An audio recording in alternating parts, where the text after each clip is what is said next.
Nous sommes le jeudi 12 décembre, il est tout juste 7h30. Bon réveil et bonne matinée à toutes et à tous. Vous êtes bien en notre compagnie sur Grand Lille TV pour tout voir et tout savoir de l'actualité du jour près de chez vous dans la métropole lilloise.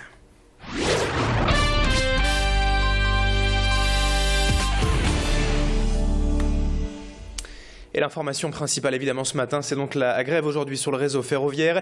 Et pas mal de perturbations sont à craindre toute la journée en France et dans la région suite à cette action des cheminots contre le projet de réforme ferroviaire. La SNCF annonce donc un TER sur 3 en circulation, un TGV Nord sur 2 et un TGER GV sur 4 seulement aujourd'hui. Sur le plan national, on espère en moyenne 7 trains sur 10, mais en revanche un trafic normal des Eurostar et Thalys.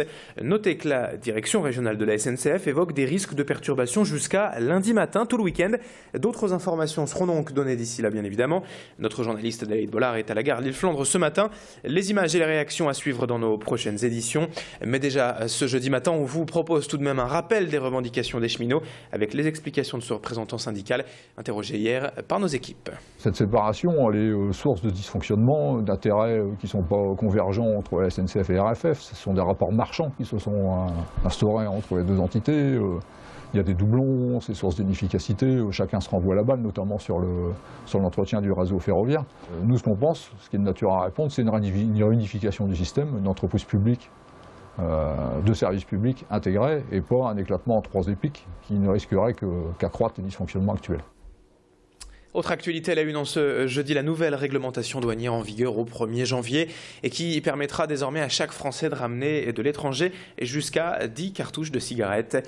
Un nouveau quota imposé par la Cour européenne de justice, mais ce n'est pas une surprise pour les douanes de Lille qui appliquaient déjà cette disposition de manière non conventionnelle depuis le printemps dernier.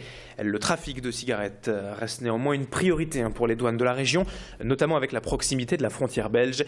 Cette nouvelle limite sera donc en vigueur à partir du 1er janvier. Je vous rappelle, 10 cartouches de cigarettes par personne. Explication complémentaire avec le directeur régional des douanes à Lille. La cigarette demeure encore une priorité. Je vous rappelle quand même que le réseau des buralistes, les buralistes sont les préposés des douanes et bien évidemment il y a deux aspects, un aspect santé publique et puis un aspect fiscalité. Donc la gestion de ces produits se fait entièrement dans un réseau. Mais quand on parle de quantité de 10, 5 cartouches, 10 cartouches, c'est vrai que ça peut paraître à la marge, mais on continue quand même à lutter contre la fraude des grands trafics. Je rappelle que le ministre nous a demandé d'augmenter les saisies de 10% sur l'année 2013 et qu'actuellement, je peux vous dire en avant-première, cette année, ce sera une très très belle année en matière de saisie de tabac et notamment dans le département du Nord.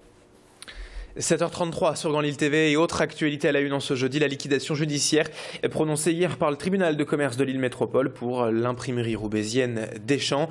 33 salariés sont directement concernés puisque l'effet est immédiat. L'entreprise sera fermée en effet dès aujourd'hui et les employés licenciés au 1er janvier. Cela concerne précisément plutôt 31 salariés. Hier soir, à Lille, une cinquantaine de militants d'extrême gauche se sont réunis place de la République pour rendre un dernier hommage à Nelson Mandela. Et quelques membres du comité de soutien aux sans-papiers réunis, comme chaque mercredi soir, place de la République, se sont joints au rassemblement pour une petite heure de recueillement et d'hommage. Plusieurs personnes se sont succédées pour prendre la parole et saluer la mémoire de l'ex-président d'Afrique du Sud, rappeler son combat et le remercier pour avoir lutté contre toutes les formes d'idées racistes tout au long de sa vie.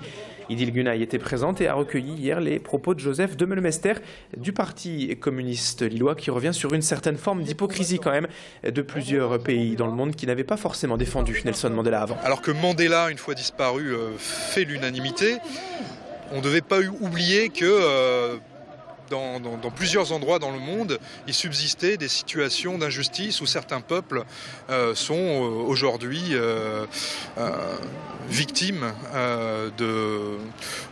pas toujours de situations semblables à l'apartheid, mais il existe encore aujourd'hui des gens qui sont de par le monde en prison du fait de leurs options politiques, des pays où on n'est pas dans une situation où il y a un homme, une voix, et où la démocratie reste à conquérir.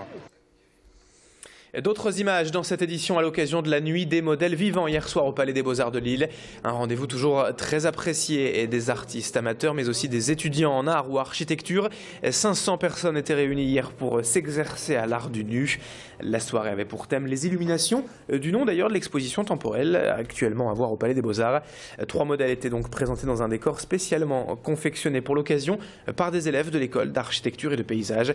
Pour cet événement, à chaque fois l'entrée est libre, les fournitures gratuitement mises à disposition et des animateurs sont là pour guider et conseiller les artistes, les étudiants. Retour sur cette soirée, hier au micro d'Edil Gunaï avec les dessinateurs eux-mêmes. Des exemples de choses qu'on ne fait pas d'habitude, ça peut nourrir notre dessin à nous et notre façon d'évoluer dans ce domaine. Jusqu'à présent à l'école on a dessiné uniquement des corps, donc on est confronté ce soir à essayer de combiner avec le décor à la fois. On ne cherche pas du tout le détail. Donc là, c'est vrai que mes traits sont très simples et ouais, donc j'essaie d'améliorer mon détail. C'est pas évident. Et puis c'est super intéressant dans ce contexte de musée. Enfin, voilà, c'est enrichissant, intéressant. Voilà, c'est super. C'est ainsi que se termine ce journal, 7h36, tout pile en direct sur Grand Lille TV. Bonne matinée à toutes et à tous, restez avec nous tout de même. Dans un instant, prévision météo en direct pour aujourd'hui, pour ce week-end, et puis l'infotrafic également en temps réel dans une petite poignée de secondes. À tout de suite.